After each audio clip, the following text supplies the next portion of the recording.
Good morning student, I am Asim Kumar Mandal as a science teacher representing Santipani Higher Secondary School Rajoda student. Today we taking the one more time topic from the chapter number 10 of the class 10 science NCERT, light reflection and refraction. Okay student, today's topic, first one, what is the mean of the total internal reflection? Second one, what is the mean of the critical angle? Third one, what is the mean of the reflective index? And fourth one, establish a relation between the reflective index and critical angle. देखिए कितने सारे topic है, अगर जो समझे तो total internal reflection इसको अलग से समझना है, क्रिटिकल एंगल इसको भी अलग से समझना है, रिफ्लेक्टिव इंडेक्स इसको भी समझना है और relation between the reflective index and critical angle. Okay student, तो वन बाय वन हर एक चीज़ पे बात करेंगे.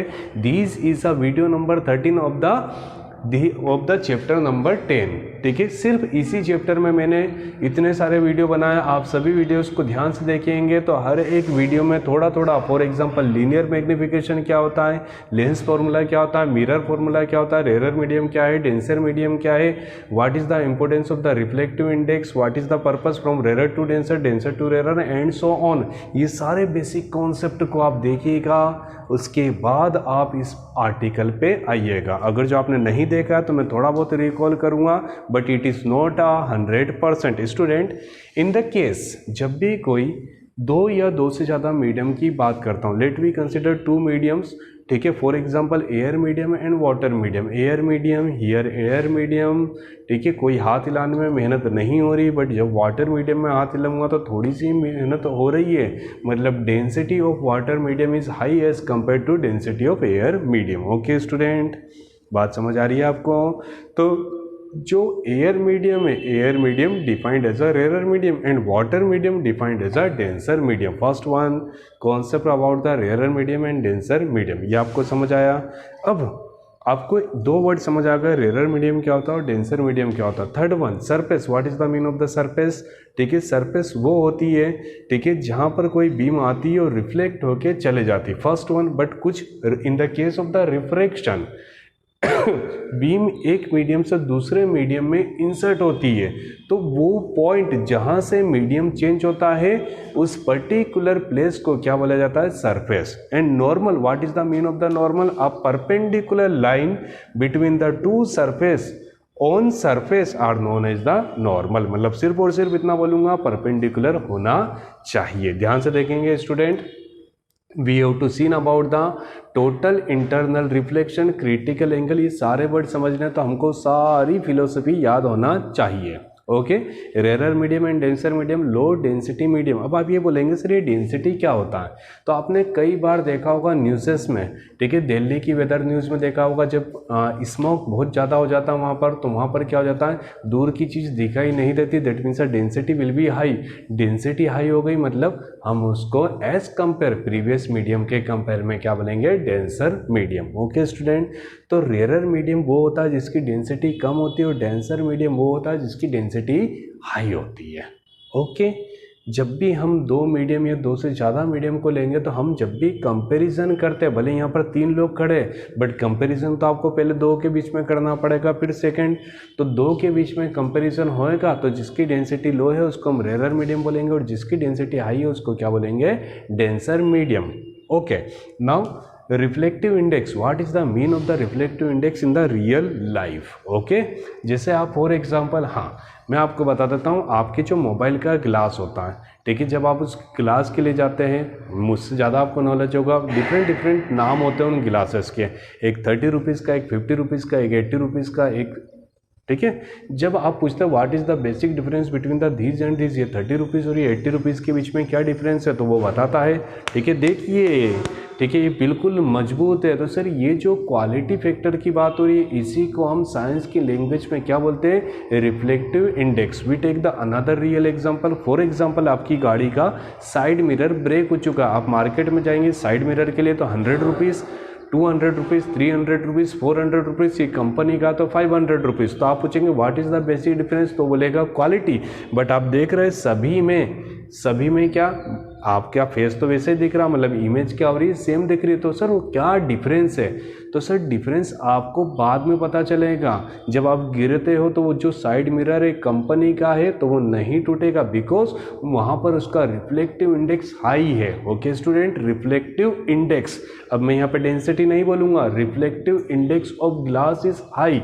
जब आप विंडो ग्लास के लिए जा रहे हैं मार्केट में, जैसे 2x2 का आपका विंडो है, 3x3 या 4x4, आपने बोला सर गिलास चाहिए मुझे, तो वो जो शॉपकीपर है 200, 400, 1000, 5000 सभी ग्लासेस बताएगा, तो आप पूछेंगे what is the basic difference, one more time, तो answer same quality, that means quality are known as the reflective index. Okay student, आपको थोड़ा बहुत रिफ्लेक्टिव इंडेक्स समझ आया।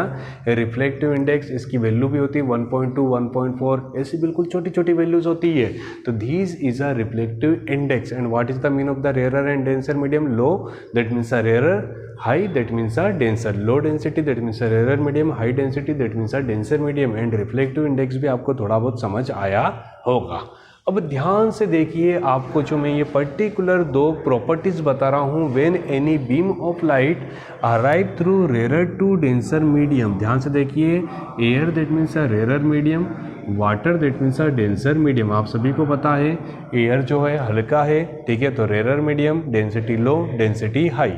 तो ये जो बीम है उसको इस पाथ में जाना चाहिए था, when any beam arrive through rare to denser medium, rare to denser, तो bend towards in the direction of normal. ध्यान से सुने, this is a first property, property number first, when any beam insert from rare to denser medium, rare to denser medium bend towards in the direction of normal, किधर मुड़ गई, normal की तरफ। But अगर जो हम यही फिनोमिना लेंगे denser to rare, denser to rare, okay student, bend opposite to the normal, इसको इस डायरेक्शन में आना चाहिए था, बट ये देखो थोड़ी सी क्या हो गई, बेंड हो गई। आप बोलेंगे सर ये हमने प्रैक्टिकली कभी नहीं देखा है, तो आप बिल्कुल झूठ बोल रहे हो। जब भी आप बचपने में किसी एक पेंसिल को आप वेसल में, मतलब टब में पानी भर के देखते थे तो थोड़ी सी बेंड दिखती थी। Okay student, this is a phenomena, rare to denser और डेंसर टू रेयर, बिल्कुल सेम एग्जाम्पल है ये। ओके स्टूडेंट, तो हमने यहाँ से दो प्रॉपर्टी सीखी, when any beam of light passing from rarer to denser medium bends towards in the direction of normal, when any beam passing through denser to rarer medium, denser to rarer medium, ठीक है, move opposite to the normal, ठीक है, away from the normal towards in the direction of normal. Okay student, this is a simple property. Now first property we have to decide, explain total internal reflection. Total internal reflection आपको fourth step में समझ आएगा।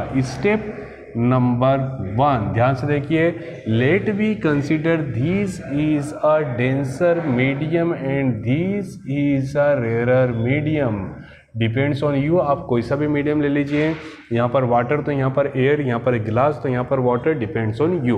This is a denser medium and this is a rare medium. For example आप बोलेंगे कुछ तो लीजिए sir आप भी, तो मैंने ले लिया वाटर एंड एयर। मेरे जीने के लिए दो अत्यंत आवश्यक चीज़ें, हवा और पानी, यस और no. So this is a air medium and this is a water medium. Case number first, this is a case number first, when any beam, ठीक है, arrive through denser to rare medium, but ठीक है कैसा, normal से दूर चली जाएगी। Okay student, away from the normal. Here these angle are known as angle of incidence and this is a angle of reflection, refraction. So by property of reflection we know that angle I will be equal of angle R। अगर जो सिर्फ इस beam को देखा जाए, first beam, ठीक है, तो ये कितना होगा, angle I will be equal of angle R, but ये एंगल धीरे धीरे क्या हो रहा है, इंक्रीज हो रहा है, because ray passing from water to air, denser to rare, away from normal, तो आर क्या हो गया, इंक्रीज हो गया। आई तो कांस्टेंट है बट आर क्या हो गया, इंक्रीज हो गया। So we getting I is less than R. Okay student, this is a process of refraction. आपको बहुत अच्छे से समझ आया स्टूडेंट। फर्स्ट पॉइंट मैंने क्या बोला है, जी हाँ, मैं आपको टोटल इंटरनल रिफ्लेक्शन समझाने वाला हूँ, but case number 1 when any beam passing from denser to rarer medium, normal say away from the normal, so we getting angle I will be less than angle R. That means the angle of incidence is less as compared to angle of refraction. This is the first case. Now practically, ठीक है, इसको हमने थोड़ा सा broad करा. Okay student, case number 2. Case number 2, this is a case number first. ठीक है, when we increase the angle of incidence, अगर जो सर मैं इस एंगल ऑफ इंसिडेंस को इंक्रीज करूंगा तो एंगल ऑफ रिफ्लेक्शन भी इंक्रीज होगा 110%, because angle of incidence depends on the angle of reflection और angle of reflection depends on the angle of incidence. I is directly proportional to are और are directly proportional to आई. तो अगर जो मैंने आई को increase करा तो आर भी क्या होगा, इंक्रीज होगा. Very good. Now case number 3 is a observation. इस एंगल को हमने इंक्रीज करते करते इतना इंक्रीज कर लिया है कि angle of R, that means angle of refraction will be equal of 90 degree. When angle of reflection, most important point by observation, when angle of reflection will be equal of 90 degree, at this situation angle of incidence are known as critical angle. ध्यान से देखिए student, step by step. I and R, I less than R. I को हमने increase करा तो are भी क्या होगा, इंक्रीज होगा. बट एक मोमेंट पे angle R will be equal of 90 degree, when angle of refraction will be equal of 90 degree. In this situation angle of incidence are known as critical angle. It is represented by IC.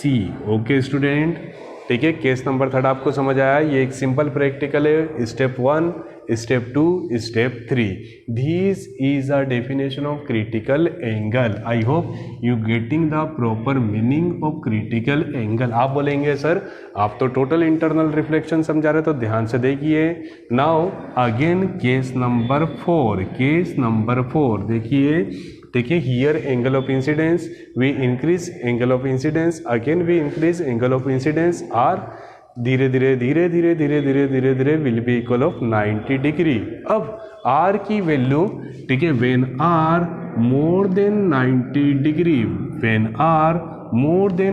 Degree, ये क्या है, ठीक है, ये भी normal है. तो यहाँ पर भी आर को कैलकुलेट करूँगा एंड आर विल बी, समझिए, ठीक है. Okay, so this is a R. Increase करा तो इधर भी इंक्रीज हुआ, इधर भी इंक्रीज हुआ. बट इधर ध्यान से देखिए, यहाँ पर ज़्यादा असर आएगा क्योंकि यहाँ पर ऑलरेडी एक प्रैक्टिकल में बोलूँ, अगर जो ये 30 डिग्री है तो ये कितना है, 60 degree, because I is less than R. तो अगर जो मैं यहाँ पर 60 होऊंगा तो ये कितना हो जाएगा, 90 डिग्री हो जाएगा. ओके, अगर जो मैं यहाँ 70 डिग्री हो रहा हूँ तो ये कितना हो जाएगा, 100 डिग्री. ठीक है. अगर जो एंगल ऑफ इंसिडेंस और angle of reflection, if line of incidence, ray of incidence and ray of reflection in both are in the same medium, दोनों एक ही मीडियम में हैं, denser to denser, here denser to rarer, denser to surface and denser to denser. These type of phenomena are known as total internal reflection. Okay student, what is the mean of the total internal resistance? देखिए step number 1, then increase the value of I, we getting the R will be equal of 90. When R more than 90, when angle of reflection will be more than 90 degree, this type of phenomena are known as total internal reflection. Okay student, this is a definition of total internal reflection and critical angle. Okay, now we getting the third point, relation between the reflective index. What is the mean of the reflective index? That means a mu. क्या बोलते हैं इसको, mu. Okay student, mu. And critical angle, that means IC. We have to establish a relation between mu and IC, but but critical angle and total internal reflection define denser to rarer, that means water to air. So we have to establish a relation between reflective index and critical angle. बहुत छोटा है, ध्यान से देखेंगे. we know that, पहले आप ये बोलिए ये डायग्राम कहाँ से आया student, case number 3, critical angle. we know that angle I will be equal of 90 degree. In this situation I will be equal of IC, that means a critical angle. ध्यान से देखिए, we know that by the Snell's law, क्या होता है Snell's law, mu will be equal of sin I by sin R, sin I by sin R. Here angle of incidence will be equal of I and angle of reflection will be equal of R. But for the critical angle, R will be equal of 90 degree and I will be equal of IC. मैंने simple लिखा R equal to 90 degree when I will be equal of IC, such that sin 90 and sin IC, I replaced by IC and R replaced by 90. Sin 90 will be equal of 1. So sin 90 will be equal of 1. Here water to air, reciprocal water to air, that means ठीक है 1 by water to air. 1 देखिए ये भी numerator denominator, denominator numerator में convert हो गया है. 1 by sine theta will be equal of cosec theta. और यहाँ पर जो फिनोमिना हुआ है मैं वो भी आपको समझा देता हूँ, ध्यान से देखिएगा. We know that by the property of reversibility, ठीक है, air to water into water to air will be equal of 1. We know that very well, air to water into water to air will be equal of 1. So air to water will be equal of 1 by water to air. This is a property of reversibility. So we can take 1 by water to air will be equal of air to water. This is a simple relational formula between reflective index and critical angle. Okay student, I hope you getting the proper solution related to total internal reflection, critical angle and relation between refractive index and critical angle. Okay student, thank you so much to watching this YouTube channel of Santipani Higher Secondary School Rajoda. Student, please like, share, subscribe and also study from our channel. Thank you so much. God bless you.